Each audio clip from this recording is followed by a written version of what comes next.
Arrancamos aquí con la información. Autoridades de hospitales proyectan que la situación en los próximos días será mucho más compleja por la afluencia de pacientes con COVID-19.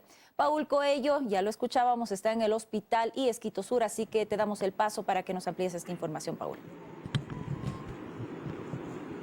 Hola María Isabel, ¿qué tal? Así es, nos trasladamos ahora al hospital del Esquito Sur. En la mañana estuvimos en el San Francisco, ahora estamos en el hospital del Esquito Sur para conocer un poco cuál es la situación. Y la situación es la misma que en el hospital de Carcelén. A diario están recibiendo una considerable cantidad de pacientes que llegan acá a hacerse atender con problemas respiratorios y también llegan a realizarse la prueba de COVID-19. Antes de desarrollar la información, queremos presentarles un reportaje realizado por nuestra compañera Belén Merizalde. Veamos. Este fue el escenario durante la mañana de este lunes en el hospital del Esquito Sur. Muchos llegan a realizarse una valoración médica tras presentar síntomas respiratorios. Otros están ahí para validar las pruebas que se realizaron de forma privada y deben presentar como respaldo en sus lugares de trabajo. Y otro grupo, en cambio, está a la espera de recibir sus resultados. Yo vine el día 7 a hacerme el hisopado y me dieron turno para el día 9. Y hasta el día de hoy me llega la respuesta al correo. No tengo ninguna respuesta, no sé si estoy contagiada, no estoy contagiada. Las autoridades de esa casa de salud reconocen que esto ocurre. Sostienen que es por la alta demanda de pacientes y de muestras que se procesan a diario en ese lugar, que suman alrededor de 1.500. No obstante, aseguraron que a partir de este martes se mejorarán los flujos de atención, distinguiendo cada una de las necesidades. Otra gran cantidad de gente también acude a los centros de salud del ministerio, en donde a diario se realizan alrededor de 1.000 pruebas. Solo en Quito, durante la primera semana de diciembre, se realizaban alrededor de 2.000 pruebas en los 135 centros de salud. La semana pasada, la cifra fue de 7.140 y esta semana incluso se espera un número mayor. Si una persona acude y nos dice que tuvo un contacto con algún paciente positivo el día de ayer, nosotros no vamos a establecer el diagnóstico en ese momento, porque no es dable. Se tiene que esperar el tiempo prudente para poder hacer un diagnóstico certero, no repetir la prueba y no desperdiciar recursos. El mismo panorama se registra en laboratorios privados, en donde la demanda sigue siendo alta. Tenemos días donde superamos los 5.000 órdenes diarias. Sáenz además explica que es necesario que la ciudadanía tome en cuenta los tiempos en los que se realiza la prueba, ya sea de antígenos o PCR. El test de antígeno debe usarse solamente en personas con síntomas de menos de 5 días de síntomas para que el test pueda detectar la presencia de la enfermedad. Mientras que la prueba de PCR, ¿cuánto es recomendable realizarse? La prueba de PCR hay que hacerla al menos de entre 5 a 7 días luego de haber tenido un contacto con una persona confirmada. En Quito, Belén Merizalde, 24 horas. Así es como ya pudimos observar en el reportaje, además de buscar atención, los pacientes vienen a realizarse la prueba. Vean ustedes, es temprano aún y hay una gran cantidad de pacientes acá en el exterior del hospital buscando hacerse la prueba contra el COVID-19, preguntando precisamente cuáles son los requisitos que deben presentar. Vamos a intentar ingresar acá a una de las carpas que están en el exterior del hospital. Muchísimas gracias. Para conversar con el doctor Sánchez. Doctor, ¿cómo le va? Buenos días. Oiga, cuéntenos un poquito. Vemos cualquier cantidad de gente afuera. Son pacientes que están buscando atención médica, son pacientes que vienen a realizarse la prueba, el testeo. Buenos días con todos. Efectivamente, por la gran cantidad de pacientes que hemos tenido estos días, hemos tenido que diferenciar ciertos flujos. Tenemos 3 puntos de atención al momento. El primero aquí en carpas, donde ingresan los pacientes que están con sintomatología respiratoria. Son evaluados, se hace un triaje, se evalúa si es que tienen signos de alerta o no y pasan a la atención médica. Doc, antes de desarrollar la información, sí quisiera consultarle sobre las quejas que nos llegan a diario, no solo de este hospital, sino de otros hospitales, de pacientes que están buscando realizarse la prueba, pero más de día los exteriores se convierten en unas filas enormes, gigantes. Justamente por eso, como le mencionaba, hemos separado los flujos. El primero es el punto de atención. De aquí se determina si es que el paciente requiere o no algún grado de atención mayor. Y se genera los turnos para realización de un hisopado. Hemos doblado la capacidad de toma de hisopado, se ha puesto un flujo exclusivamente para esto, con varios puntos de toma de muestra, de admisiones, de generación de órdenes. y una sala de espera independiente para que las personas puedan estar ahí. Efectivamente, al momento tenemos una fila, estamos a las 8 de la mañana, inicia esta atención y pasarán a la sala de espera los pacientes. Oiga, ¿cuántos pacientes están recibiendo a diario? Son 7:41, ya vemos cualquier cantidad de pacientes acá en las salas, en las carpas externas del hospital. Efectivamente, solo aquí para atención estamos hasta el momento con 50 pacientes. Afuera para toma de hisopados estamos recibiendo entre 500 y 600 pacientes al día. Y el tercer punto es la validación de los resultados positivos de laboratorios privados. La gente se realiza sus pruebas en otros laboratorios y viene para validar y emitir un certificado de aislamiento epidemiológico que hacemos. Eso es el tercer punto que está frente al hospital en las estructuras prefabricadas. Prácticamente se triplica la cifra a comparación de semanas, de meses anteriores, ¿no? Efectivamente, por hacer un comparativo, las primeras semanas de diciembre recibíamos 120 pacientes por día. Al día de hoy tenemos un promedio de 800 pacientes por día que buscan atención de alguna manera. ¿En qué condiciones llegan, doctor? La mayor parte de ellos son pacientes con patología leve. Sí tenemos un porcentaje, aproximadamente el 5%, que requiere hospitalización. Sin embargo, al tener un gran flujo de pacientes, la hospitalización también se va llenando. Tenemos al momento habilitadas 180 camas, de esas ya están ocupadas del 90% y estamos en el plan de aperturar una nueva área para hospitalización general. ¿En UCI? En cuidados intensivos 18 camas, ocupación al 100%. La lista de espera que permanece entre 2 y 3 personas, pero se gestiona dentro del mismo día. No hay un tiempo de espera más allá de 24 horas para esta lista de espera. Permítame unos segundos ahí, doctor. Vamos a tratar de conversar con uno de los pacientes que llegan a hacerse atender precisamente acá a este centro. ¿Cómo le va, señora? Ayúdeme con su nombre, estamos en vivo. Cuéntenos su visita acá al hospital. ¿Tiene síntomas? ¿Presenta qué síntomas? Bueno, yo tengo tos, tengo fiebre, tengo catarro, moquera, dolor del cuerpo. ¿Va a hacer la prueba? Sí, voy a hacerme atender y hacerme la prueba. Y quizá tiene el virus, no tiene el virus, eso va a hacerse ver ahora. Vaya a ver, yo creo que sí, con la sintomatología que tengo. ¿Ha salido a algún lado? ¿Dónde puede haberse contagiado? Bueno, yo trabajo en salud y posiblemente me contagié. ¿Recomendaciones a la ciudadanía? Pues que no se quiten la mascarilla, que no vayan a sitios aglomerados, porque para todos cuidarnos y cuidar a la humanidad. Seguirse cuidando, así es. Acá estamos con otro amigo. ¿Cómo le va, amigo? Estamos en vivo. Cuéntenos el motivo de su visita acá al hospital. ¿Está con síntomas? Muy buenos días. Bueno, sí, estoy con la tos, gripe, un poco de dolor de cuerpo, de cabeza. Ajá, entonces tenía que venir acá a hacerme la prueba por el trabajo igual. ¿Dónde pudo haberse contagiado? No lo sé, bueno, también estuvimos con la familia y todo eso, entonces no se sabe muy bien a ciencia cierta si es que estoy con el virus o no. Entonces, para estar más tranquilo, vengo a hacerme la prueba y todo eso. Oiga, las recomendaciones a la ciudadanía. No, que se sigan protegiendo, que usen la mascarilla, el alcohol, que es lo más importante, y que no bajen la guardia ante esta enfermedad, porque chuta, ahorita está más que nunca la gente contagiándose. Ahí está. Le agradezco mucho. Esta es la situación que se vive acá en el hospital.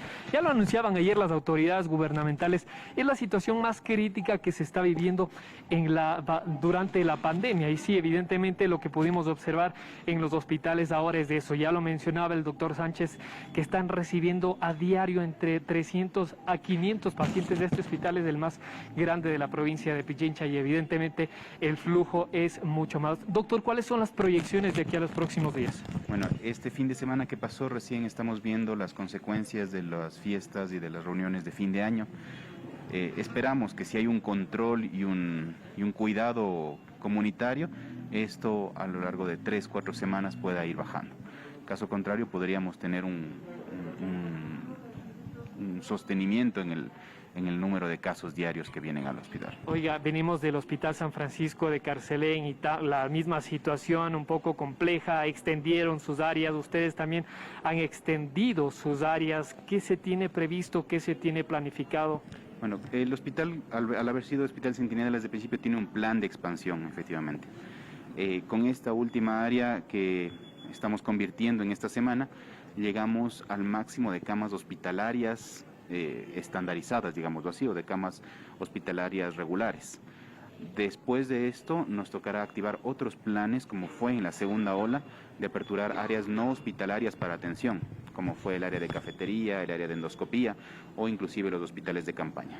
Perfecto, le agradezco mucho al doctor Sánchez. Bueno, esta es la situación que se está viviendo en estos momentos en el hospital del IES Quito Sur. Y es una situación preocupante porque en la mayoría de hospitales también hay funcionarios contagiados y claro, esto complica aún el trabajo de los centros. Siendo las 7:46, este es el ambiente que se vive en el hospital del IES Quito Sur. Con esta información regreso a estudios. Compañeras, ustedes con más noticias. Amigos, buenos días. Gracias, Paul, por la información. Realmente una situación muy preocupante. Recordemos, esta misma casa de salud a inicios de diciembre recibía alrededor de 120 pacientes diarios y ahora ya lo hemos escuchado, son cerca de 500. Es momento entonces de extremar las medidas de bioseguridad. Recuerde el uso de mascarilla KN95, el lavado de manos, el distanciamiento. Evite también las aglomeraciones y no realice reuniones que no sean necesarias. A propósito de este tema, les contamos también que la Asociación de Municipalidades del Ecuador aprobó las medidas ejecutadas por el COE Nacional y solicita a las autoridades instalar puntos de vacunación en todas las terminales terrestres. Conscientes de la situación epidemiológica que se vive en todo el territorio nacional, los alcaldes de todo el país aprobaron las nuevas medidas que ejecutó el COE Nacional con respecto al retornar a la semaforización, aplazar las clases presenciales y reducir nuevamente el aforo en los establecimientos comerciales. Lo que quiere decir es que vamos a tener que reducir las actividades en el tema de aglomeraciones, ¿sí?, al 30% máximo. Varios alcaldes expusieron su preocupación al presidente del COE Nacional con respecto a la situación epidemiológica en cada una de sus ciudades, pues sostienen que el índice de contagios ha incrementado de manera alarmante. Existe una positividad importante en las pruebas que se han venido realizando, llegando a algo más del 50%. Así también los hospitales en todo el territorio nacional empiezan nuevamente a saturarse, ya no solo por pacientes de la tercera edad, sino de grupos familiares. El comportamiento de esta variante también entre 3 y 4 semanas genera su meseta y de ahí empieza a aplanarse la curva y bajar. Esperamos nosotros que con estas medidas pues podamos conseguir aquello, pero sobre todo evitar lo que, palabras textuales, ¿no?, un colapso hospitalario. Pues según las autoridades, el país atraviesa la situación más crítica de la pandemia con respecto al índice de contagios. Afortunadamente esto no se refleja en los hospitales ni en el tema de la mortalidad, gracias al plan de vacunación. No hay otra forma de contener y de tener un escudo tan grande como la vacunación. Así también expusieron su preocupación sobre la reactivación económica en sus ciudades. Solicitaron al COE Nacional instalar puntos de vacunación en todas las terminales terrestres para que todos los ciudadanos accedan a este proceso. Los alcaldes no queremos es afectar los programas, los proyectos del sector privado que le están apostando, que han invertido recursos, ¿sí? Pues hay muchas ciudades que viven, por ejemplo, del turismo. Estas medidas serán analizadas el próximo viernes por el COE Nacional y los alcaldes de todo el país. En Quito, Paul Coello, 24 horas.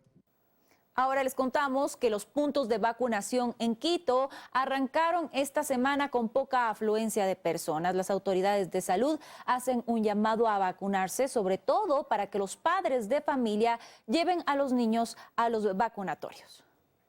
Los puntos de vacunación en Quito arrancaron la semana con muy poca afluencia de personas. Los tiempos de espera fueron mínimos. ¿Cuánto tiempo se demoró usted en todo el proceso hasta vacunar? 2 minutos. Esto también se debe a que durante este tiempo estamos reforzando el trabajo con las empresas privadas, empresas públicas. Ahora uno de los objetivos de las autoridades de salud es que más niños sean inmunizados, pues hay preocupación por un incremento en los contagios de este grupo etario. Según el Ministerio de Salud, durante las últimas 2 semanas, 47 pacientes menores de 12 años ingresaron a los hospitales públicos y 10 a cuidados intensivos, cifras que son similares en casas de salud del IES y también en las privadas. Pese a estas cifras, los niveles de vacunación en niños no logran elevarse. A nivel nacional, solo el 56,8% de niños entre 5 y 11 años tiene el esquema completo, es decir, solo 3% más que hace 10 días. En Pichincha, las cifras son mejores. Los niños de 5 a 11 años hemos incrementado como Pichincha el 75% ya la vacunación y en el caso de adolescentes de 12 a 17 años de 88%. Pese a ello, 7 de los 8 cantones de la provincia están en semáforo rojo y forman parte de los 193 cantones en donde las clases presenciales continuarán suspendidas. Esto es una afectación bastante grande porque no aprenden lo mismo, ¿no? Por eso les hemos traído la vacuna para que podamos regresar nuevamente a la presencialidad. Para proteger a los más pequeños, las autoridades también anunciaron la suspensión de clases en el nivel preescolar y la vacunación a partir de febrero. Esperemos los lineamientos oficiales. En tanto, otros 26 cantones están en semáforo amarillo. Allí, las clases serán esta semana semipresenciales. Y solo 2 están en color verde, en donde las actividades se podrán desarrollar casi con total normalidad. En Quito, Belén Merizalde, 24 horas. 7 de la mañana con 52 minutos y es hora de seguir de cerca el proceso de vacunación. Así que nos trasladamos hasta la parroquia de Calderón en el norte de la capital. Ahí se encuentra Juan Miguel Rodríguez para darnos más detalles. Hola Juan Miguel, ¿cómo estás? Veo que hay gran afluencia de personas a diferencia del día de ayer. ¿Qué tal, Steffi, amigos televidentes? Muy buenos días. En efecto, 7:52 de la mañana y como ustedes pueden ver a mi espalda, este es el panorama a esta hora acá en el Coliseo de Calderón, en la parroquia de Calderón, en el norte de la capital. Hay una gran afluencia de personas. Cabe recalcar que en esta parte donde nosotros estamos es para triaje. La gente acá está acudiendo para poder realizarse pruebas de COVID-19 de ser necesario. Esta mañana nos acompaña Gabriela Mesa, directora zonal del Ministerio de Salud Pública, para que nos cuente un poquito más en detalle sobre el triaje que han implementado desde hace unas semanas atrás. Muy buenos días. Bueno, sí, muy buenos días con toda la ciudadanía. Nos encontramos en el Coliseo de Calderón. Este punto tiene 2 flujos, espacios habilitados, uno para el triaje respiratorio y otro para la vacunación. En este momento nos encontramos en el triaje respiratorio, en donde las personas son valoradas a través de nuestros profesionales en apoyo también con la Secretaría de Salud del municipio de Quito, y se determina la necesidad o el requerimiento de realizarse, sea esta una prueba rápida de antígenos o una prueba PCR, de acuerdo a la condición clínica que presente el paciente y el criterio médico. Como ustedes conocen, pues las personas que están con sintomatología tienen además un nexo epidemiológico, esto le llamamos nosotros el criterio clínico y epidemiológico. Ya entran como personas que pueden estar infectadas. Se realiza la prueba en el caso como lo mencionaba que amerite, y ya estas personas que serían las sospechosas o las confirmadas, se realiza el aislamiento. Este tiene una duración de 10 días.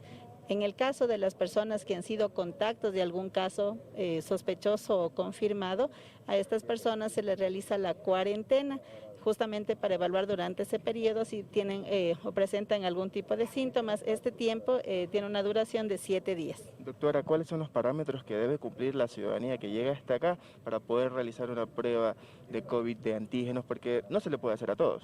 Bueno, sí, evidentemente. Por ello, cada uno de nuestros profesionales determina cuál es la necesidad del requerimiento, como lo mencionaba, si tiene comorbilidades, patologías, que sean o que puedan ser potencialmente complicaciones en lo posterior de padecer también COVID-19.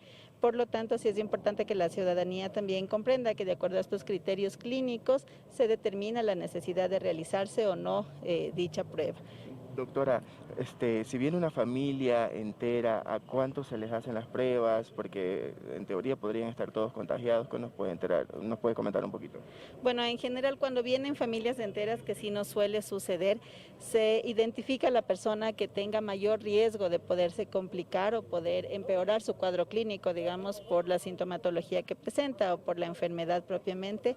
Y esta es la persona a la que se realiza la prueba. No se le realiza al 100% de las personas o miembros de la familia, más bien las personas, aunque no presenten sintomatología, ya son personas que pueden ser sospechosas también, el momento en el que han estado en contacto, ¿no? Justamente por este nexo epidemiológico y el compartir dentro de la familia varias actividades como la alimentación, el tema de la vajilla y demás. Doctora, ¿cuántas personas a diario llegan a estos puntos de triaje habilitados por el Ministerio de Salud Pública? Bueno, en general todos los puntos habilitados en el norte tienen un promedio de 60 a 120 personas que atienden.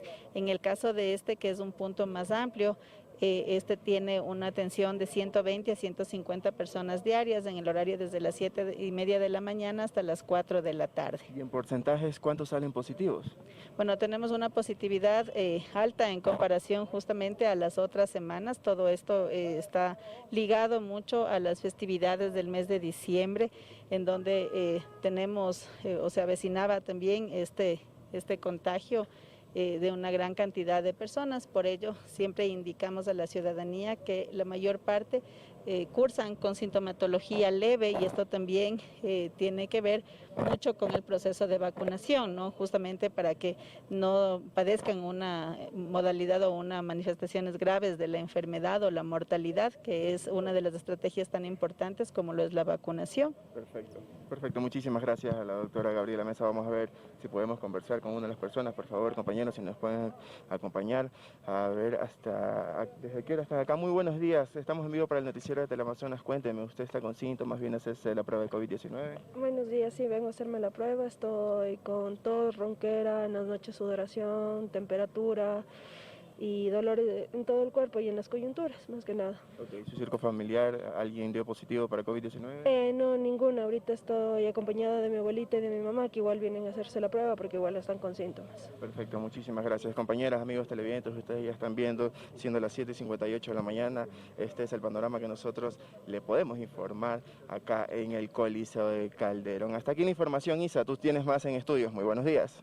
Muchísimas gracias, Juan Miguel. Qué gusto da ver cómo las personas también acuden a estos centros a vacunarse y a cumplir con este requisito. Por favor, no se olvide llevar su carné a la mano. También recordemos que hay diferentes espacios o lugares en los que ya es un requisito obligatorio presentar el carné de vacunación.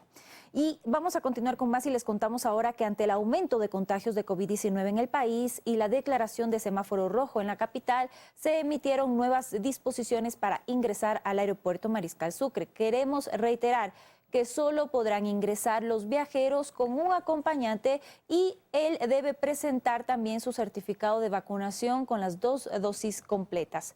En el caso de que las áreas públicas lleguen al aforo del 30% permitido, únicamente podrán entrar los pasajeros sin acompañante. Gracias por continuar con nosotros. Y ahora les contamos que el Consejo Metropolitano de Quito analizará hoy en primer debate la ordenanza en la que se establece la prohibición del porte de armas blancas en espacio público.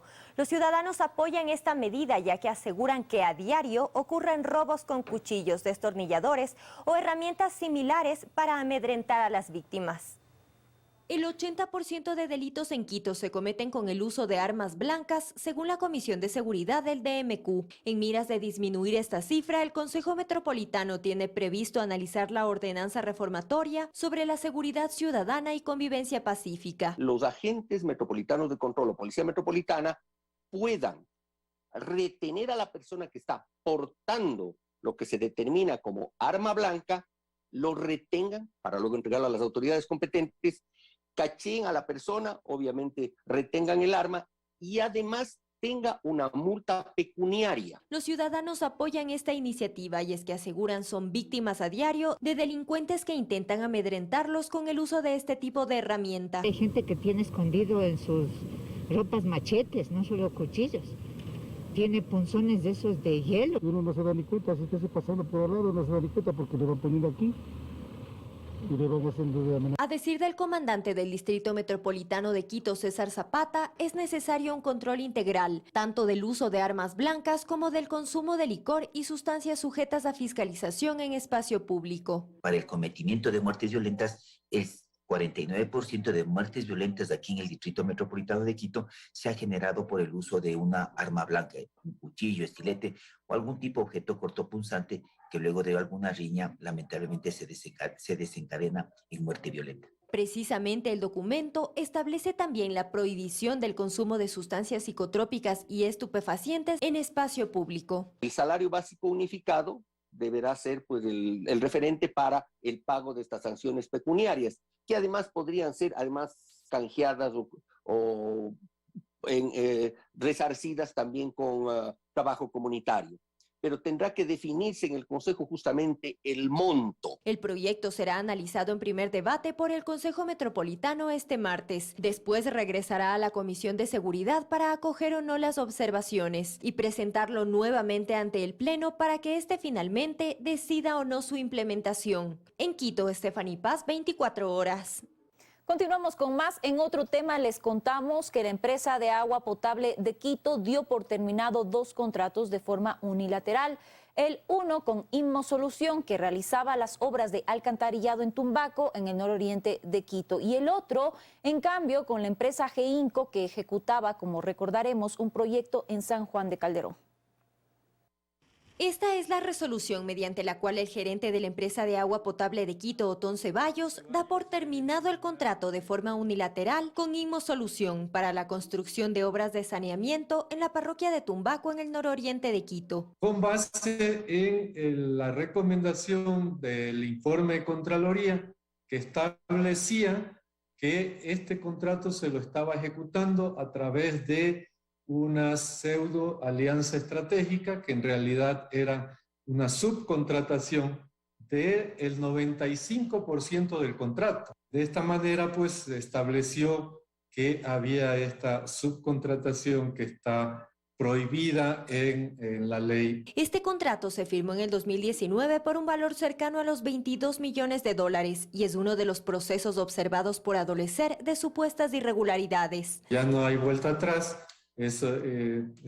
Hemos actuado en defensa de la empresa, en defensa de los intereses públicos y en cumplimiento estricto de la ley y la norma legal, las disposiciones también de las autoridades de control que así lo establecieron en los exámenes especiales respectivos. Según miembros del directorio de la empresa metropolitana, es una decisión que se debió adoptar tiempo atrás y que responde a las recomendaciones de las autoridades de control. El desenlace que tenía que suceder, es decir, contratos que fueron cuestionados por la propia Contraloría, supuestas alianzas estratégicas que no se demostraron como tales, que hubo una subcontratación de más del porcentaje que la ley permite, es decir, irregularidades en contratos que se hacen con fondos públicos y lamentablemente ese es el desenlace que se tiene que dar. Asimismo, el contrato para la construcción de obras de alcantarillado en San Juan de Calderón, en el norte de Quito, fue terminado unilateralmente este lunes por la EMAPS. Según el titular de esta entidad, se habría otorgado el contrato de forma irregular. Se habían cedido acciones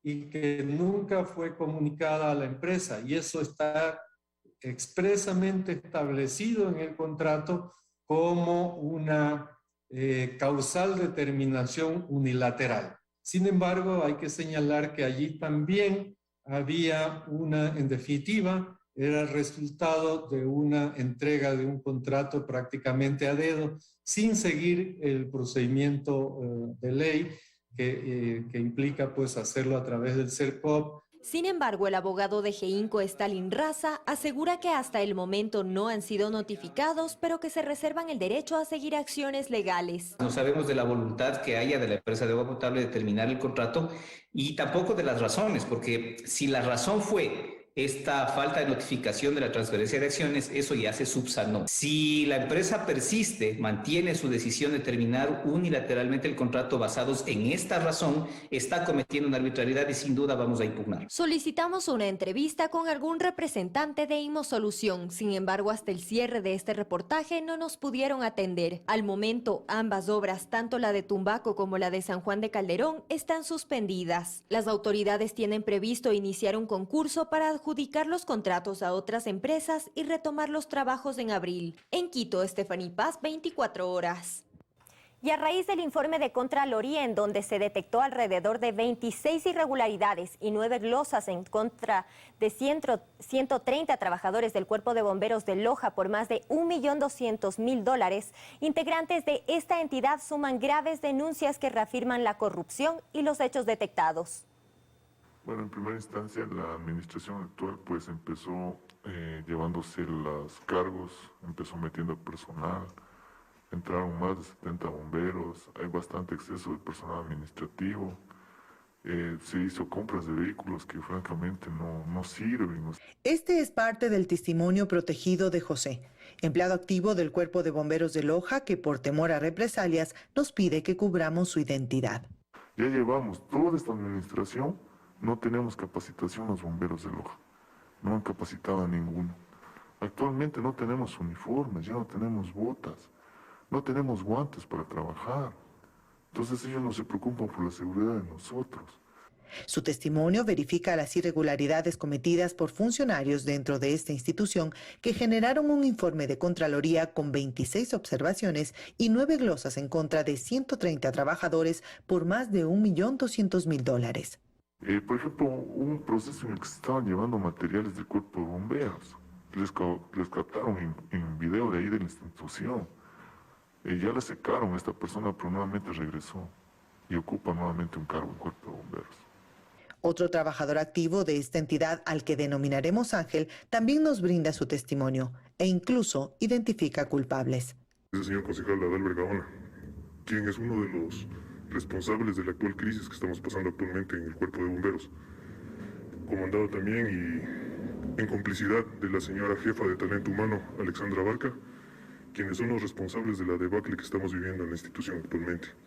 Lo que más preocupa a los trabajadores de la institución es la calidad de servicio que brindan actualmente a la ciudadanía. Imagínense hoy en día una emergencia en la ciudad de Loja. Hablemos de un incendio clase 3 en la ciudad de Loja. Si no hay autobombas que funcionen, si no sirven los equipos, ¿cómo vamos a trabajar? La ciudadanía de Loja, en cierta manera, a veces pienso que está hasta desprotegida. Pese a que solicitamos una entrevista a Richard Pérez, director administrativo, y Yuri Bastidas, jefe del Cuerpo de Bomberos de Loja, nos explicaron que no brindarán declaraciones sobre este tema. En Loja, con cámaras de Mateo Castillo, María del Rocío Coronel, 24 horas. 8 de la mañana con 12 minutos. Les contamos a continuación que este lunes hubo una gran afluencia de personas en el patio de retención vehicular de La Ye. Según la Agencia Metropolitana de Tránsito, esto se debió a que ayer justamente se habilitó la liberación de los autos retenidos. Una larga fila se registró este lunes en el patio de retención vehicular de La Ye, ubicado en el norte de la ciudad. Cientos de ciudadanos acudieron para realizar el proceso de liberación del vehículo y aunque ya contaban con todos los pagos, el trámite demoró más de 4 horas. Deberían ser más rápidos, yo no sé por qué tanto problema, si ya está pagado todo, simplemente deberíamos acercarnos a las ventanillas, indicar la documentación y retirar el vehículo. Otro ejemplo es Luis. Su malestar aumentó porque no hubo un buen trato por parte de los servidores. Comencé desde a las 10 ya pagando todo. Ya son casi la 1 de la tarde. Me voy y se portan hasta más groseros. Dice que están trabajando, pero usted se da cuenta cuánta gente está aquí. Otro de los malestares que tienen los ciudadanos es el tema de las winchas. En el caso de Luis, no le permitieron a su hija conducir hasta el patio de retención y tuvo que pagar este servicio extra. El argumento que habían dado es que ya muchos conductores se habían dado a la fuga y que no pueden confiar. En el caso de Katiuska, no le permitieron usar el servicio de wincha de su seguro y tuvo que pagar $35 más. Porque como mi carro es asegurado, yo quise ese día aplicar la wincha de mi seguro. No permitieron. ¿No le dejaron tampoco? Dijeron que tiene que ser wincha de la policía. Y más que todo es cambiar el tema administrativo para que nos puedan ayudar como usuarios. Para mí eso es un abuso. Según la Agencia Metropolitana de Tránsito, esto se debe a que desde este lunes se habilitaron las liberaciones de los vehículos retenidos por alguna falta al Código Orgánico Integral Penal. Obtuvimos la apertura del sistema del SRI para poder verificar los valores y obviamente como teníamos acumulados algunos vehículos que no se pudieron liberar del 29 hasta el día de ayer, obviamente, al tener el sistema comenzamos a liberar inmediatamente. Además recomiendan a la ciudadanía no hacer fila antes de la hora de apertura porque esto genera más aglomeraciones. En Quito, Natalie Jiménez, 24 horas.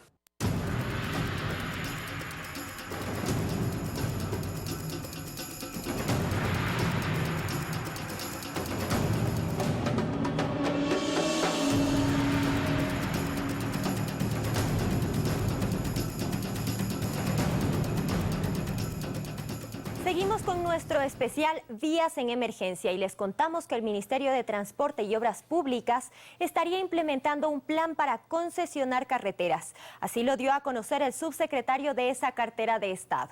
En Morona, Santiago, son más de 1000 kilómetros de carreteras estatales. Varios tramos están en pésimas condiciones. Desde este punto del país saludamos a esta hora con Wilson Cabrera para que nos amplíe la información y nos cuente el panorama. Así que Wilson, te escuchamos. Buen día para ti.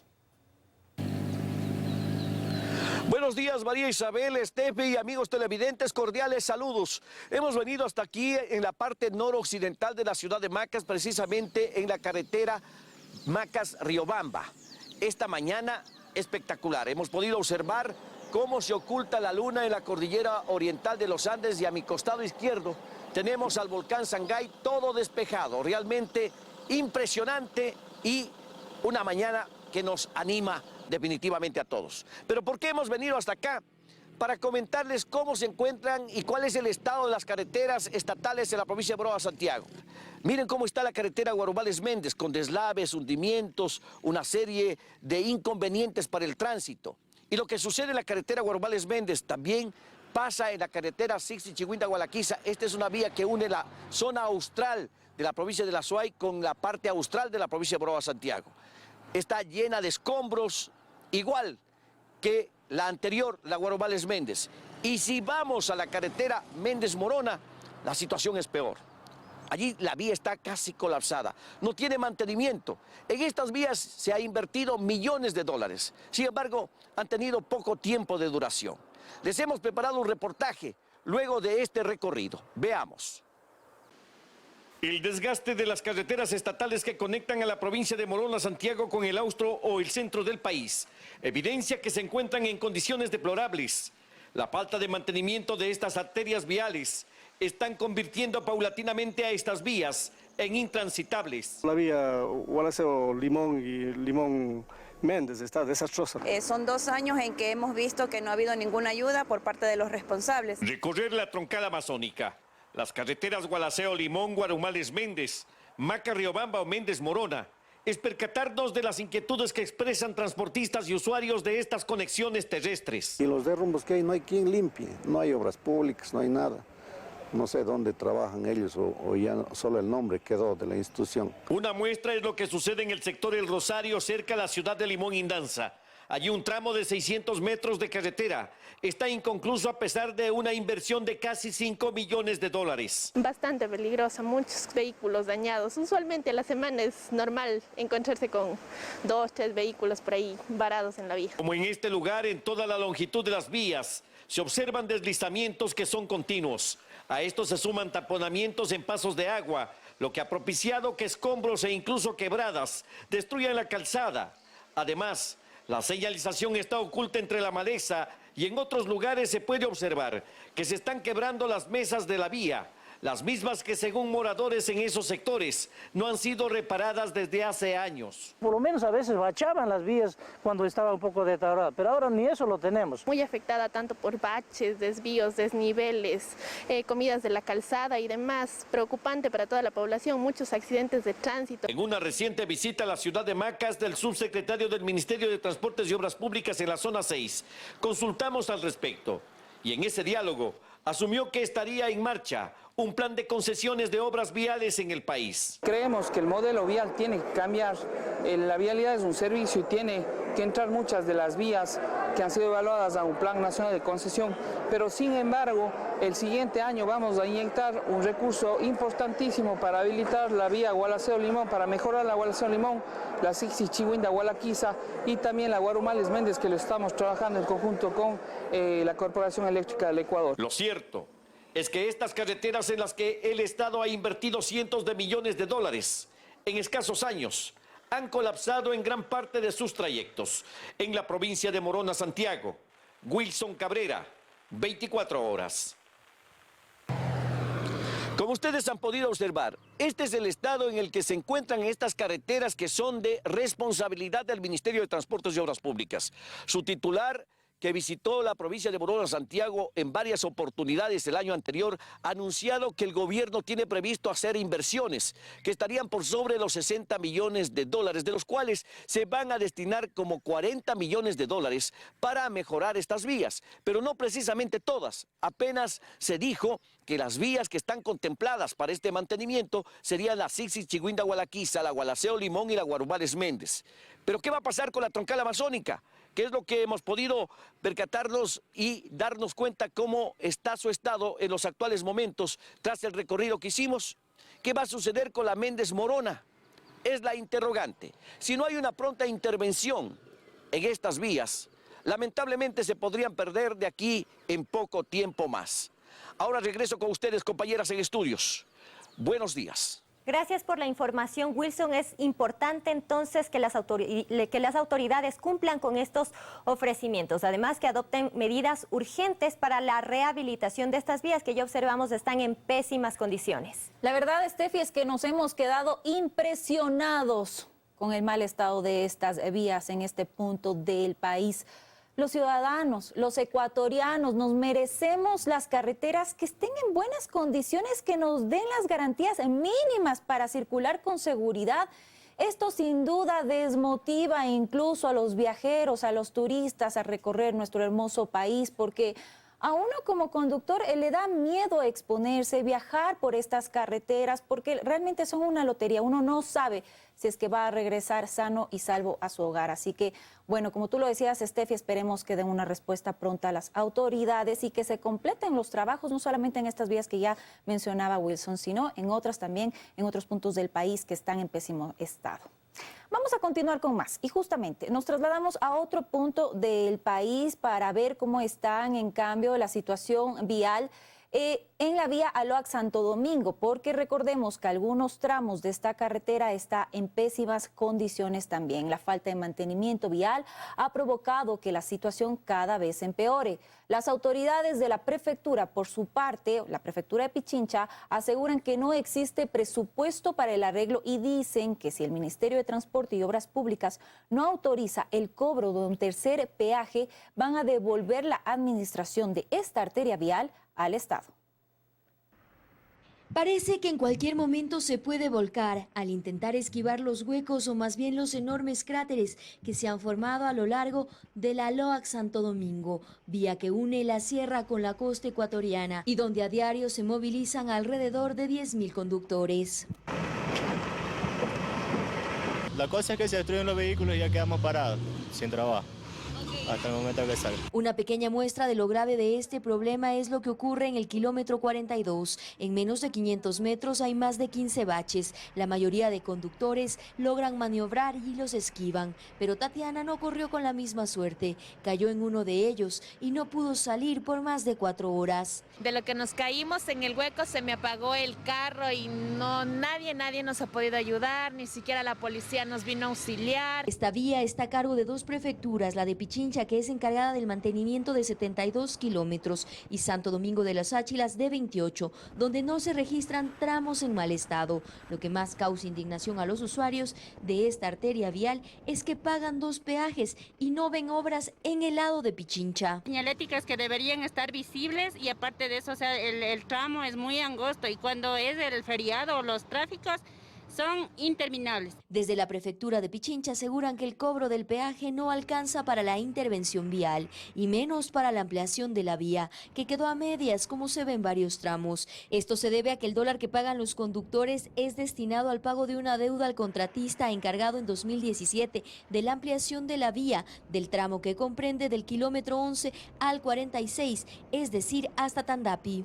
Ese dólar que estamos recaudando está endosado a este contrato. Entonces el contrato de 2015 obviamente está desfinanciado y este momento el gobierno de Pichincha adeuda a la empresa 11,5 millones de dólares por concepto de mantenimiento y trabajos de ampliación.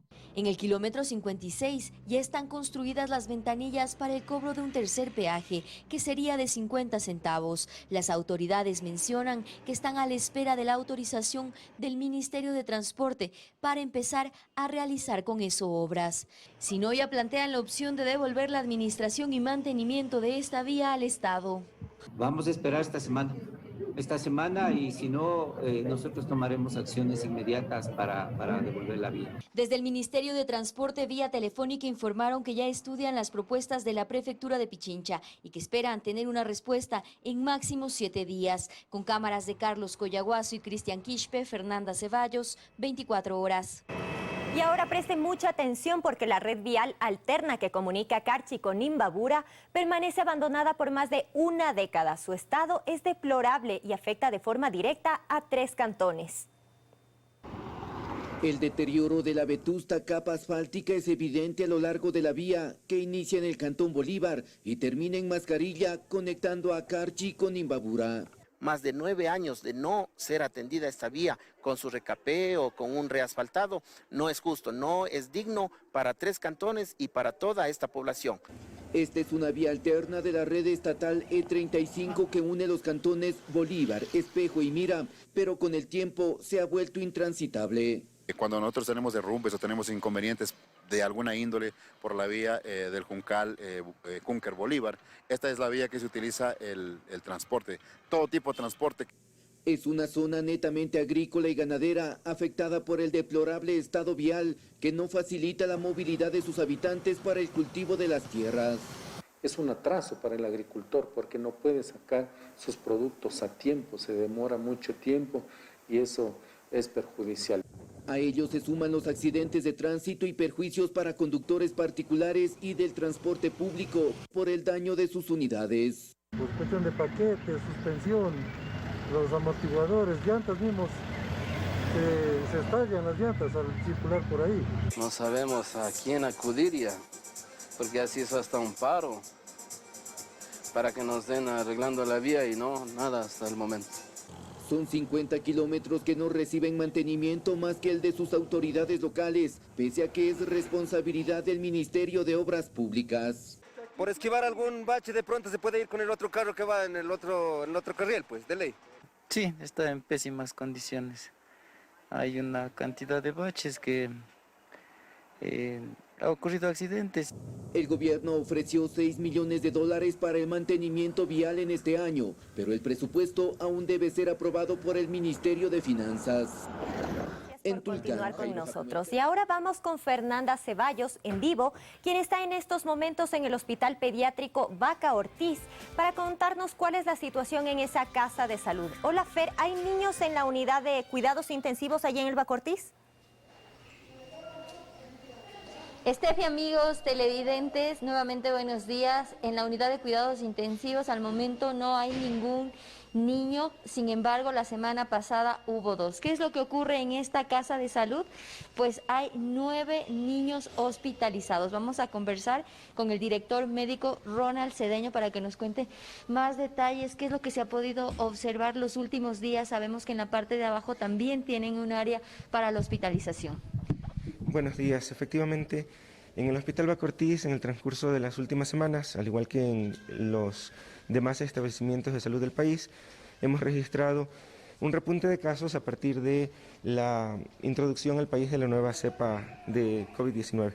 Sin embargo, hay que recalcar que la forma de manejar estos pacientes es que los pacientes que puedan irse a su casa, se van a su casa, pueden aislarse en casa, y solamente aquellos que tengan criterio de hospitalización, que tengan alguna necesidad de ventilación, de apoyo o soporte de oxígeno, se quedan para hospitalizarse acá. ¿En qué rango de edad vienen la mayoría de niños? Bueno, el Hospital Vaca Ortiz atiende niños desde neonatos, recién naciditos, hasta niños de 16 años de edad. ¿Pero con sintomatología COVID? Con sintomatología COVID hemos tenido en ese rango de edad en todas las edades. ¿Cuál es la forma de atención que se da a los niños y niñas que vienen con sintomatología respiratoria? Bueno, cuando algún pequeñito tiene síntomas respiratorios, llega hasta el área de emergencia, allí se hace un triaje respiratorio. En ese espacio, los especialistas, los médicos pediatras y médicos de guardia que están en la emergencia, identifican si el paciente tiene, primero, descartar la posibilidad o no de tener COVID a través de una prueba de antígeno y con ese resultado saber si, a pesar de ser un paciente con COVID, requiere o no requiere hospitalización. Si el paciente requiere hospitalización, pasa al servicio de infectología, que es el servicio que está atendiendo todo este tipo de pacientes. Se le estabiliza, se le atiende todas sus necesidades de salud, y cuando ya puede regresar a su casa, donde va a tener menor riesgo que estar en el hospital, se le da el alta. Aproximadamente, ¿cuántos niños en busca de atención llegan al hospital con sintomatología COVID? Con sintomatología respiratoria, en el mes de enero hemos tenido una cantidad considerable de niños. Hemos llegado a tener hasta casi 50 en una guardia de 24 horas. Sin embargo, en los últimos días ha ido disminuyendo esa demanda. En la última guardia, que culminó hoy a las 7 de la mañana, o sea, en las últimas 24 horas tuvimos apenas 12 niños. Listo, muchísimas gracias. Y escuchamos, compañeras, amigos televidentes, cuál es la situación aquí en el Hospital Vaca Ortiz. Son exactamente las 8:52 y ahora le dejamos con nuestro segmento de ayuda Manos Solidarias. Buenos días.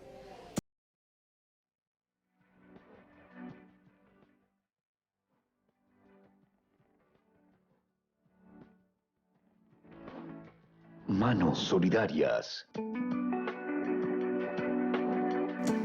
Es momento de nuestro segmento Manos Solidarias y les presentamos el caso de Yadira Moya.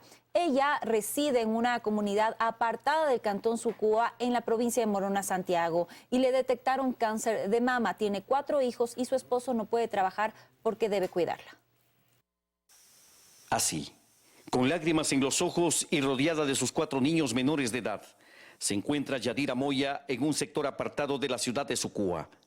Hace 2 años le detectaron que tenía cáncer de seno, enfermedad que soporta en medio de la incertidumbre y su pobreza. Tenía ese tumor en el seno, pero yo pensé que era algún pus que me iba a reventar y tenía esperanza que se reviente, pero no se reventó. Tras haber sido identificada la enfermedad, contra su voluntad tuvo que extirpar su glándula mamaria, pensando que con el tratamiento vencería al tumor maligno, pero esa posibilidad parece incierta, por ser que el cáncer avanzó hasta otros órganos en su cuerpo. Que tal vez retirando el seno ya no iba a tener el cáncer, pero ahora me hice de nuevo 2 exámenes, me dicen que sigo con cáncer. El cáncer se fue a los pulmones. Llora y confiesa que lo que más le preocupa es que su esposo perdió el escaso trabajo que tenía para dedicar su tiempo a atenderle. A eso agrega que piensa en sus pequeños niños, para quienes no ha podido construir ni siquiera una casita, pues donde ahora vive es prestada. Si hay posibilidad, algún día mi sueño es tener una casita. Ese es mi sueño, tener una casa y poder dar a mis hijos esa casa. Si algún día Dios quiere, o si así es mi destino, yo lucharé por mi enfermedad, y si algún día tengo que partir de aquí, quiero irme segura de que mis hijos se queden en su casa propia. Si bien la comprensión de su esposo y el cariño de sus niños no le falta, en sus ojos se refleja la incertidumbre y parecieran pedir al Creador de toda existencia que no les arrebate a su madre mientras esperan que alguien los ayude. Empecé a aceptar la realidad, dije voy a luchar. Voy a seguir yendo, voy a seguir siendo dura, no me voy a dejar caer por mis hijos y por mi esposo también, que me ha estado apoyando. A veces siento que soy una carga para él. Ojalá sus lágrimas y pedidos sean atendidos por las autoridades pertinentes, pues no hay duda que necesitan con urgencia su ayuda.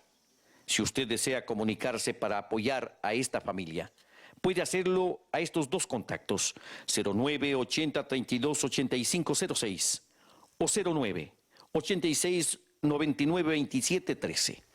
En el Cantón Sucúa, provincia de Morona, Santiago, Wilson Cabrera, 24. 8 de la mañana con 57 minutos, y preste mucha atención a esta noticia, porque el policía que abatió a un delincuente durante un asalto en Cotocollao, en el norte de Quito, enfrentará una investigación por asesinato. Los altos mandos de la Policía Nacional mostraron su preocupación por este proceso y respaldan al uniformado.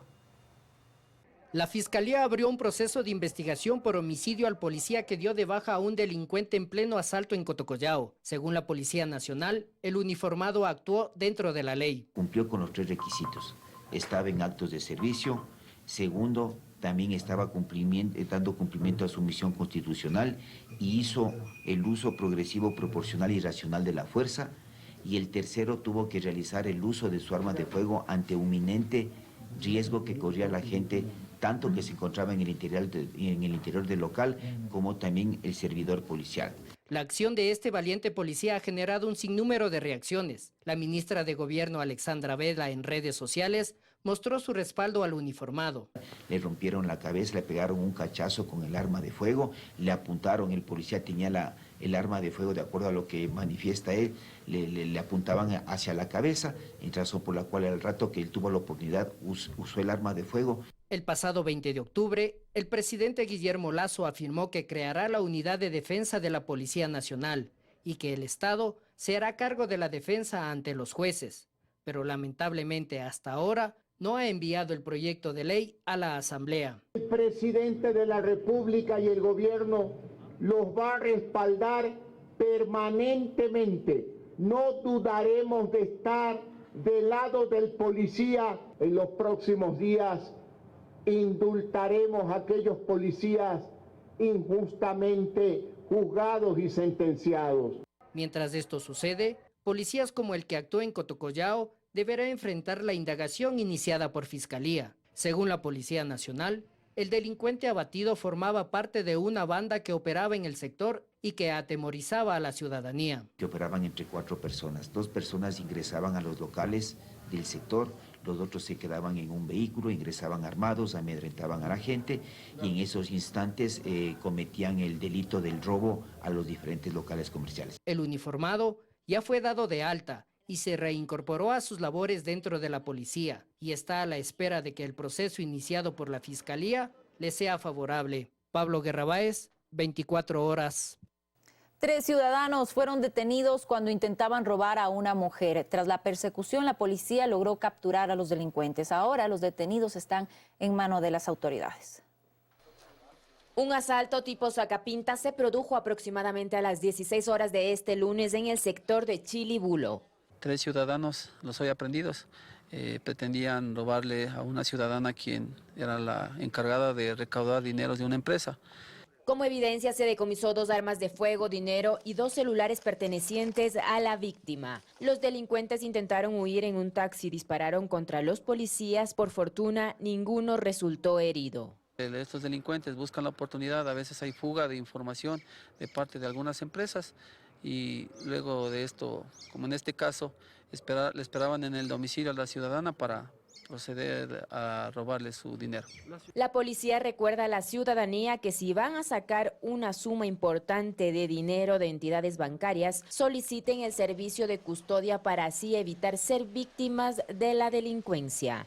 En Quito, Carla Cerón, 24 horas. 9 de la mañana con 1 minuto y les damos la bienvenida a quienes se unen a esta hora a nuestra sintonía. Ale, ya estás con nosotros, qué bueno tenerte ya lista con las noticias. Así es, arrancamos aquí con la información contándoles que se espera que el Pleno sea convocado para el debate del proyecto de ley de aborto por violación, que ya tiene informe para segundo debate, Isa. Bueno, es importante decirles que los bloques ya analizan cuál será su posición, aunque la mayoría dejará a que cada asambleísta decida si dar su voto o no.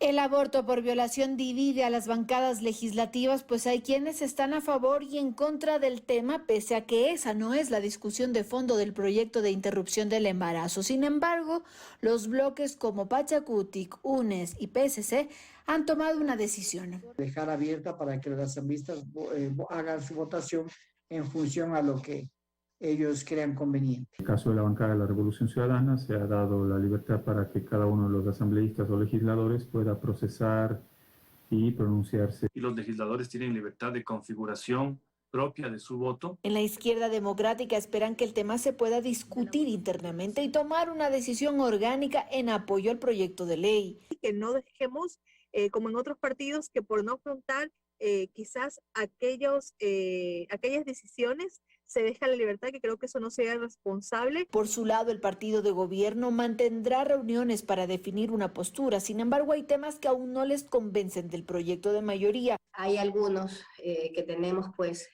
este criterio no responde realmente a lo que dice la sentencia. En lo que coinciden los asambleístas es en rechazar el anuncio del presidente Lasso respecto a un veto a este proyecto de ley. Que deje de hacer el trabajo de la asamblea y cuando ya esté en las manos de él sabrá cuál es su comportamiento en el tema de la ley. Él había dicho muy claramente que iba a respetar el trabajo de la Asamblea y de la Corte y que no iba a poner posiciones personales. Que la propia Asamblea le esté sirviendo en bandeja de plata el veto al Ejecutivo para que el Ejecutivo se lleve todos los laureles. La Asamblea debía regular lo que ya despenalizó la Corte Constitucional, pues el aborto en casos de violación ya no es un delito en el país.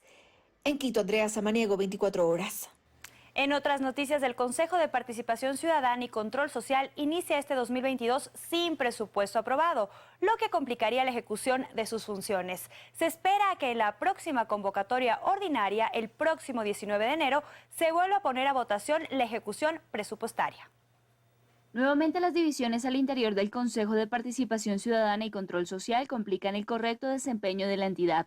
A pesar de que debían aprobar el presupuesto con el que elaborarán a lo largo de este año hasta el 15 de enero, el pasado viernes la moción para aprobarlo solo tuvo 3 votos a favor, el de la presidenta Sofía Almeida, el vicepresidente David Rosero y el del consejero Javier Dávalos. Este lunes la presidenta del Consejo de Participación Ciudadana, en una rueda de prensa vía online, acusó de boicot a quienes ahora forman parte de una mayoría al interior de este organismo. De obstaculización de nuestras actividades y sobre todo de las designaciones de autoridades, todos los consejeros debemos cumplir nuestras funciones.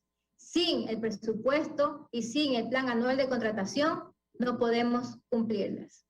No obstante, los 4 consejeros que se abstuvieron de la votación aseguran que tanto el informe del Plan Anual de Contrataciones PAC como el presupuesto para la ejecución institucional 2022 estaban incompletos y no tenían la información requerida. No se había remitido ningún soporte documental para nosotros poder verificar y contrastar que la información que se encuentra en dichos informes son correctas. ¿Por qué se oculta la información? ¿Qué hay detrás de todo esto? El presupuesto asignado por el Ministerio de Economía y Finanzas para este año alcanza los $7.117.896, de los cuales el 88% se destinarán para gastos de talento humano, es decir, el pago de salarios. Para la gestión administrativa será lo restante, $823.248. Yo entiendo el malestar que debe sentir la señora presidenta, porque lo que nos advirtió el funcionario del Departamento Financiero ante el Pleno es que se había anticipado en algunos contratos hasta el 70% sin que exista la aprobación de este plan. Actualmente el Consejo de Participación Ciudadana lleva adelante 8 concursos para la designación de autoridades, entre ellos el del Contralor General del Estado, el Defensor Público, la Superintendencia de Compañías y la renovación de 2 vocales del Consejo Nacional Electoral.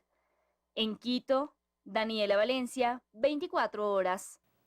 Ahora les contamos que el Consejo Metropolitano de Quito va a analizar hoy en primer debate la ordenanza en la que se establece la prohibición del porte de armas blancas en el espacio público. Los ciudadanos apoyan esta medida ya que aseguran que a diario ocurren robos con cuchillos, destornilladores o herramientas similares para amedrentar a sus víctimas. El 80% de delitos en Quito se cometen con el uso de armas blancas, según la Comisión de Seguridad del DMQ. En miras de disminuir esta cifra, el Consejo Metropolitano tiene previsto analizar la ordenanza reformatoria sobre la seguridad ciudadana y convivencia pacífica. Los agentes metropolitanos de control o policía metropolitana puedan retener a la persona que está portando lo que se determina como arma blanca, lo retengan para luego entregarlo a las autoridades competentes, cacheen a la persona, obviamente retengan el arma y además tenga una multa pecuniaria. Los ciudadanos apoyan esta iniciativa y es que aseguran son víctimas a diario de delincuentes que intentan amedrentarlos con el uso de este tipo de herramienta. Hay gente que tiene escondido en sus ropas machetes, no solo cuchillos. Tiene punzones de esos de hielo. Uno no se da ni cuenta, si está pasando por al lado no se da ni cuenta porque le van poniendo aquí. A decir del comandante del Distrito Metropolitano de Quito, César Zapata, es necesario un control integral, tanto del uso de armas blancas como del consumo de licor y sustancias sujetas a fiscalización en espacio público. Para el cometimiento de muertes violentas es 49% de muertes violentas aquí en el Distrito Metropolitano de Quito se ha generado por el uso de una arma blanca, un cuchillo, estilete o algún tipo de objeto cortopunzante que luego de alguna riña lamentablemente se desencadena en muerte violenta. Precisamente el documento establece también la prohibición del consumo de sustancias psicotrópicas y estupefacientes en espacio público. El salario básico unificado deberá ser pues, el referente para el pago de estas sanciones pecuniarias, que además podrían ser canjeadas o resarcidas también con trabajo comunitario. Pero tendrá que definirse en el Consejo justamente el monto. El proyecto será analizado en primer debate por el Consejo Metropolitano este martes. Después regresará a la Comisión de Seguridad para acoger o no las observaciones y presentarlo nuevamente ante el Pleno para que éste finalmente decida o no su implementación. En Quito, Stephanie Paz, 24 horas. 9:09 de la mañana, para el ex vicepresidente del Tribunal Supremo Electoral, Medardo Oleas, la consulta anunciada por el presidente Guillermo Lasso para reformas laborales no tiene sentido, porque es un tema que debe hacerse vía Asamblea Nacional. Todo lo que es reforma laboral tiene que ser manejado adecuadamente y con la Asamblea, porque en una consulta no se puede manejar un tema tan complejo. Recordemos que el Código Laboral tiene muchos artículos y tal como lo plantea el presidente, quiere dejar vigente la ley anterior y quiere proponer ciertas reformas para implementar nuevas formas laborales. Eso no lo entendemos ni siquiera los abogados. Entonces ese tema no debe ser sometido a una consulta por lo complejo que es el tema. En el Ecuador solamente 2 millones de ecuatorianos están respaldados por la Constitución y la ley porque tienen empleo fijo y son respaldados además por las centrales sindicales. 6 millones de ecuatorianos que están en el subempleo o en el desempleo no tienen ninguna garantía. A nadie les respeta lo que dice la Constitución, lo que dice el Código Laboral, ni tiene centrales sindicales que están promoviendo el desarrollo de nuevas fuentes de trabajo.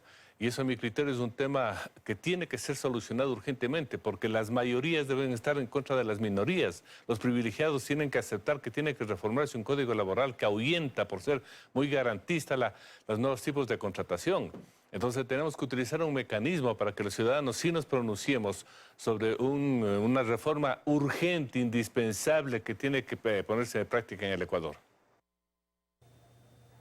9 de la mañana con 10 minutos, ya lo ven en pantalla, nos acompaña en este momento Tomás. Te vi que llegaste un poco apurado como de costumbre, pero estás listo y quiero decirte que estuve revisando tu reportaje y me llamó mucho la atención, así que estamos con la expectativa de conocer qué nos tienes hoy. Sí, ¿qué te llamó la atención? Ya les voy a contar qué le llamó la atención. Por los caminos de la vida que uno va, me encontré con un artista que hace sus obras, pero él encuentra en objetos que uno cree que son basura, que son desechos, él encuentra ahí objetos y los convierte en arte. ¿Eso fue lo que te llamó la atención? Sí, porque les da una segunda oportunidad y yo me imagino que la verdad, tú haciendo este reportaje también te admiraste mucho de la capacidad de este ¿artesano o artesana? No, artista plástico. Artista plástico. Él representó a Ecuador en 2 bienales en Hamburgo. Es una persona formada en el arte y justamente porque tienen esa mirada, esa visión, es que hace cosas bellísimas, incluso con tus blue jeans viejos. Así, deja volar su imaginación, me imagino, ya lo comentábamos, da una segunda oportunidad a los artefactos, a los objetos, así que vamos a ver el siguiente reportaje.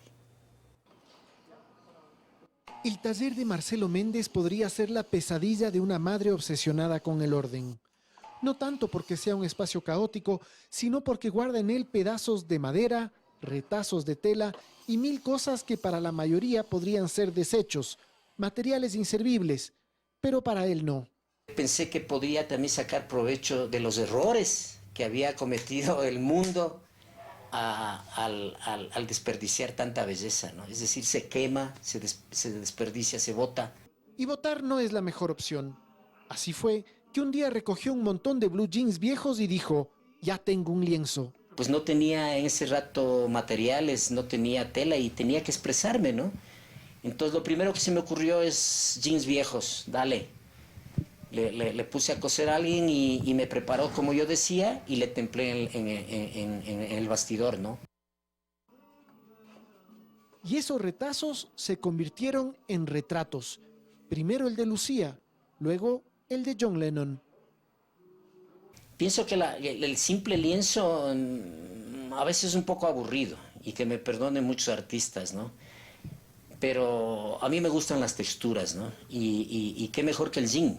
Y entonces, bajo la soñadora mirada de Lennon, vemos las costuras, los bolsillos, el desgaste e incluso la marca de Armani, ahora ya no adornando una cadera, sino sosteniendo los colores que deja cada pincelada de Méndez, que en sus cuadros firma como Dominici.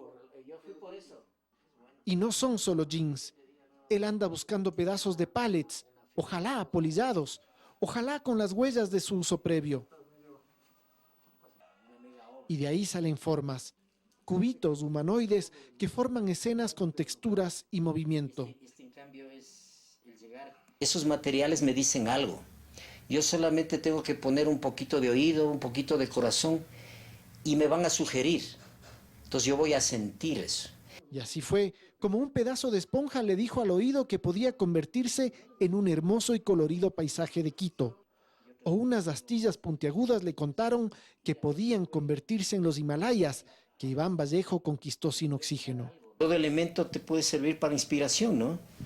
Lo más simple hasta cosas bastante universales, ¿no? Dominici se define a sí mismo como un esculto pintor.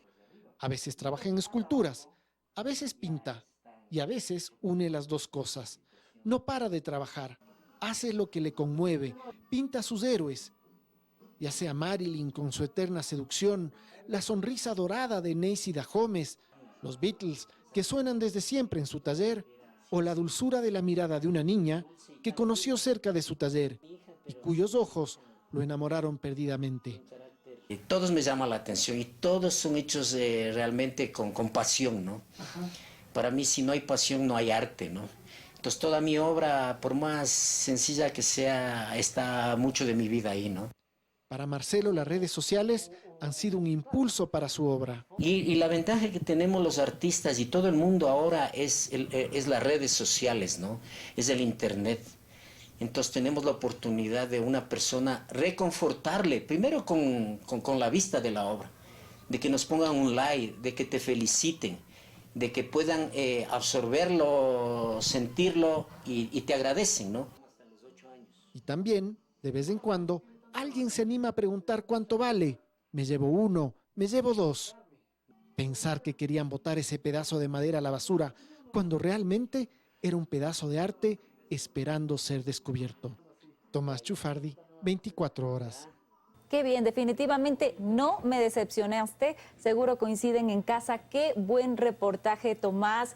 Y realmente admirable la creatividad de este artista plástico, ¿no? Chévere, ¿no? Me quedo impresionada. Realizan al día en la capital, sobre todo en los centros de salud del ministerio, mientras que en los laboratorios privados bordean las 5.000 pruebas. En los puntos públicos y del IES, la ciudadanía dice que los tiempos de espera son extensos. Este fue el escenario durante la mañana de este lunes en el hospital del IES Quito Sur. Muchos llegan a realizarse una valoración médica tras presentar síntomas respiratorios. Otros están ahí para validar las pruebas que se realizaron de forma privada y deben presentar como respaldo en sus lugares de trabajo. Y otro grupo, en cambio, está a la espera de recibir sus resultados. Yo vine el día 7 a hacerme el hisopado y me dieron turno para el día 9. Y hasta el día de hoy me llega la respuesta al correo.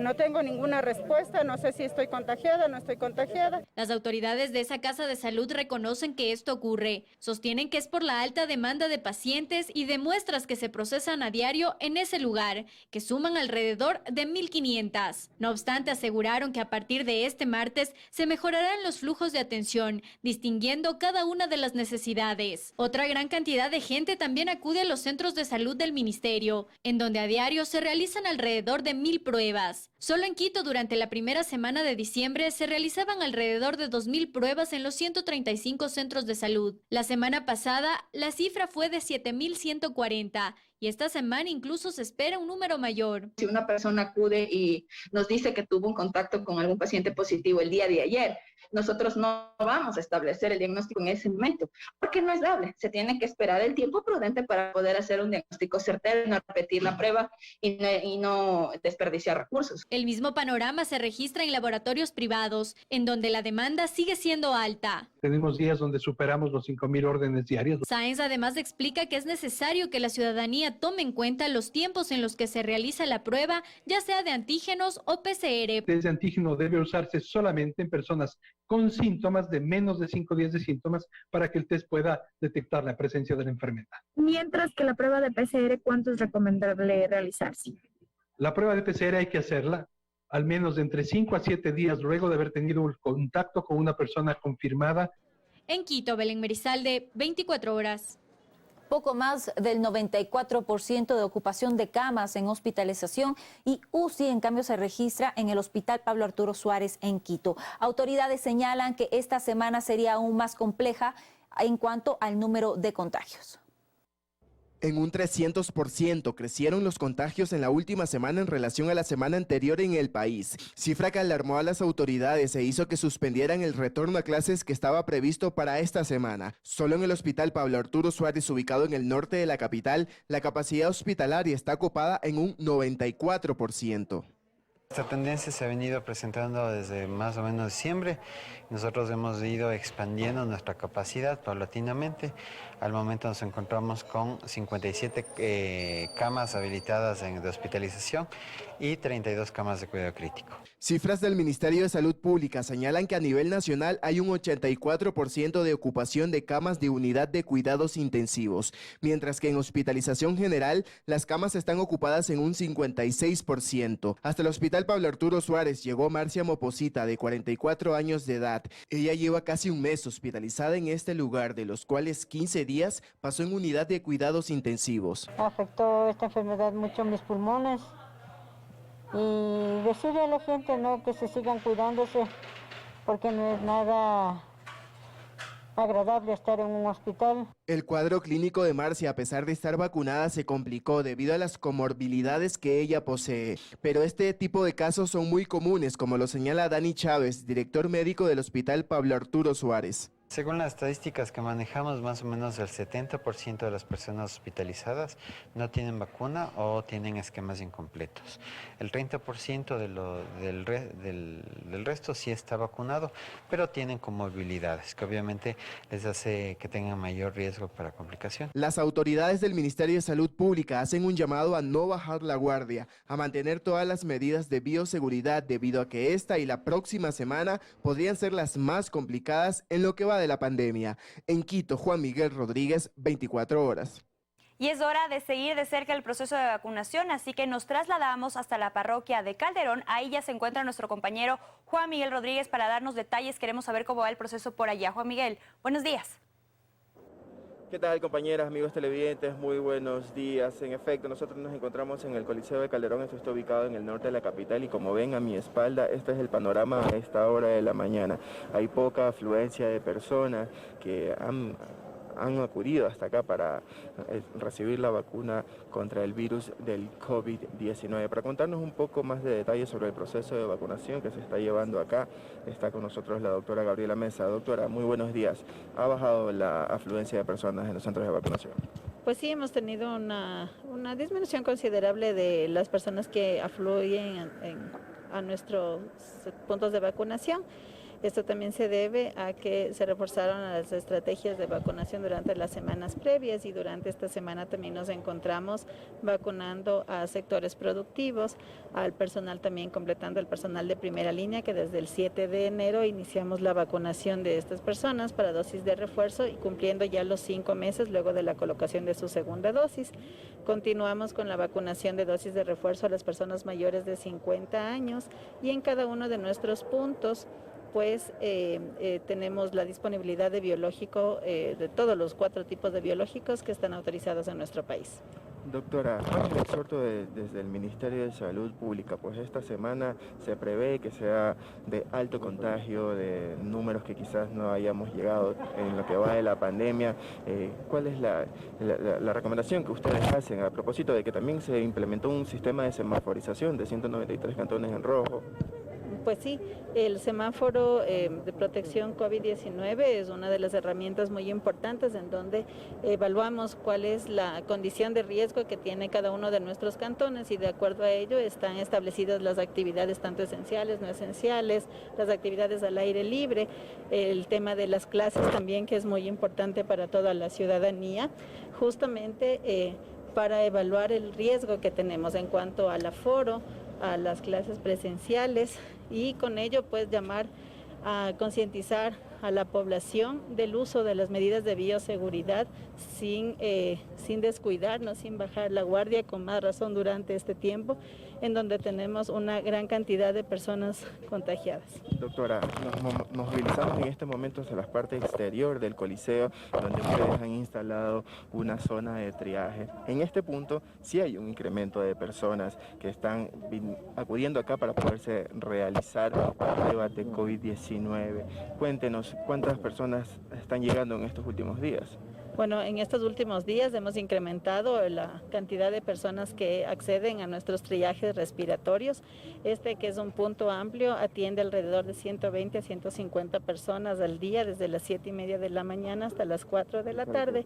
Y en este lugar se realiza la valoración por parte de nuestros profesionales con el apoyo también del Ministerio de Salud Pública y del municipio de Quito, la Secretaría de Salud, que conjuntamente hemos habilitado puntos de triaje tanto en los centros de salud como en estos espacios que son abiertos, como ustedes ven, y que tienen un flujo diferenciado. Doctora, ya para terminar, de esa cantidad de personas que vienen hasta acá, ¿cuántos salen positivos?